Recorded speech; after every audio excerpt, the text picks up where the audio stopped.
After creating more than 300 videos, you could say I have some experience in creating product reviews. There are some comments that I often see, and I think it's time I created this dedicated video to address them. We'll talk about misconceptions and share with you from my perspective on how things work to hopefully help you understand better. Number 1, product reviews aren't actually reviews.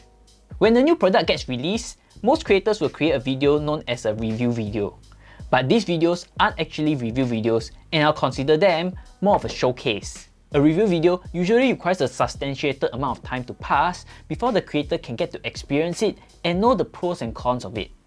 And if you ask me, it should be at least 3 months to give you credible experience with that said product. The only exception I would say is that if that creator uses it for every day for about maybe 2 weeks, that will give you at least 14 days of experience with it. This experience through time gives you enough time to put the product through different scenarios and circumstances to let you know what you need to look out for. Number 2, brand requirements. Now there are 2 general levels of creators out there. Those that have been given products, such as myself, and those that have been sponsored. Have you ever encountered those videos which say this video is sponsored by, let's say, DJI? Now what's the difference between them? For the first level, which is for me, I'm given a product and I will need to give a specific time on when this video is coming out. I'm not being paid in any way, but just given this product at most in advance to experience it and come up with a dedicated video for it. The next level are sponsored videos, where creators are not only given the product, but they are paid a specific amount to come up with a video on it. It can range anywhere between a few hundreds to a few tens of thousands of dollars, depending on how big your following is. They also have a certain requirements, like let's say they need it out by a certain date and have an embargo on it, meaning you cannot talk about that product before it's being released. Going back to the time frame, there's a 3-step process. There's a pre-production where you plan out the script and the idea you're going to be talking about. You need to film it, and of course you need to edit it. All of this takes time, which not necessarily gives us the very thorough experience of pointing out every single flaw with the product we are given. The brand lets us know what the product is about and give us a brief on the specifications and some of the key features of the products. Okay, going back to the brand requirements, so the brand gives us all of this in advance, and some of them are not the finished product per se. They might be just the testing sample. So sometimes some of the product reviews out there will say that this is just a pre-launch model. So the actual model might have fixed some of those issues. It can be as small as software issues or as big as certain hardware issues or replacements of certain parts. Some of you might encounter, how come I'm not able to do this with my particular phone or cameras? Now I ask you a very simple question. Most of you guys have been to supermarkets and different electronic stores. Do you think the salesperson who sells you this has used it in the specific environment and situation you have been using it? Of course not. Not all situations they will be able to let you know what you're going to experience with it, and there might be some downsides or even issues with it. The videos that they require might also be platform specific. Let's say they want it on TikTok or they want it on YouTube, and what is the particular time period you have to cover. Most of the brief that I get will at least have an 8-minute requirement of that video, which sometimes is challenging if that product happens to be rather simple. Next, we kiss the brands. Now, just because we are given a product doesn't mean we need to talk all of the good things about it. Just imagine, a friend who buys you a meal. Do you have to treat that friend very well throughout their whole meal?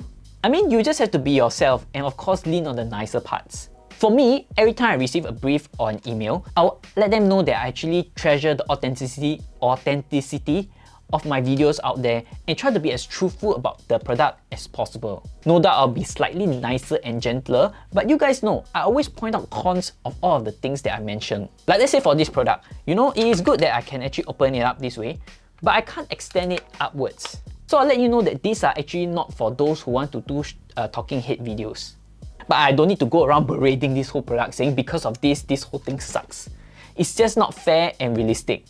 Us as content creators and YouTubers want to create content, but we also don't want to fall on the extreme side, which we ravage all of the different products and create this very negative vibe. I think one of the reasons why you guys follow me and other creators is that you get a positive vibe or experience about a certain review which they did. If not, you won't be watching. So besides this, another case in point is the K&F 10-liter bag. You guys know that the strap isn't as good because it just feels very plain without having a padding, and it's actually one of the bigger flaws of that product. I was transparent and truthful with you guys without dwelling too much on it, because the product is in fact functional and usable if you can overlook that flaw. So when we're talking about the features, we need to balance between the pros and cons and come up with a fair video. While we're covering all of these points, at the end of the video, I'll give you 3 solutions. Don't worry. Let's move on to our next point. Next, check the links. So once you click on that link, what happens is that when you click on that link, it'll bring you to the website. And the website itself does have specifications. Am I right?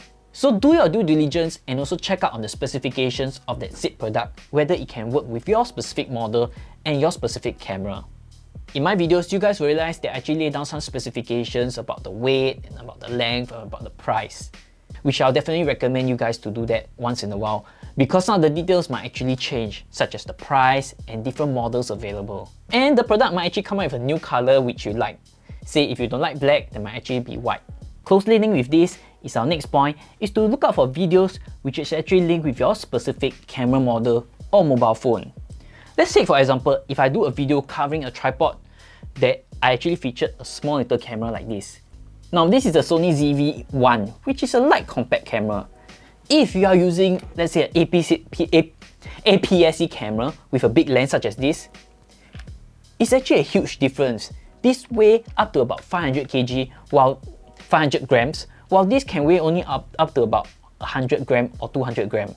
This is also front heavy compared with this, which is actually quite balanced. Some of the comments that I received said that this tripod doesn't work with your phone model. There are a million models of phones out there, and each phone have their own casing which adds weight and bulk to it. That affects the performance of that said product. So do check out the links to their website to make sure that it does not surpass the load capacity and restrictions of that particular accessories model. So let's talk about solutions. 3 simple ones. Number 1, reconsider your choice. Is this product fit for the camera that you're using? Is it too heavy for it? Are the features appropriate for it? Number 2, if you have already bought the product, PM the company themselves. Ask them if these particular issues that you're having is actually natural for other similar users out there. If not, and it's something on their end, ask for a refund. Now, if number 1 and 2 doesn't work, then let's go to number 3. Ideally, it's because you buy that product due to the following a certain creators or looking at their videos and wanting to buy one. Then maybe that creator isn't that credible, then unfollow them. Personally, even for myself as a viewer, I do unfollow creators after a while if I find that what they say does not have integrity in them. I hope this video has given you perspective on how product reviews work. I really appreciate all of you guys out there who have constantly supported me on Patreon or getting the products through my links. All of this does help make my journey slightly better. As you guys know, most of my videos are not sponsored at all. Beyond these 3 steps that you can take, I need to mention that I really treasure all of you guys who have given me positive comments out there to keep me going. Like, thanks for this video, or this video has helped me to do certain things or see it certain way. Because at the end, as you guys know, I'm not paid to do my videos. Most of them are voluntary to a certain extent. I do get a kickback from AdSense and you guys purchasing from my links, but that is all. The journey hasn't been exactly smooth. Moving forward, in 2025, I do hope that I'll be able to reach 5,000 subscribers at the end of the year. And I do hope that with your help, I'm able to do that. If not, feel free to share this video to your friends to let them know perhaps how this product review industry works. And I'll see you guys in the next video.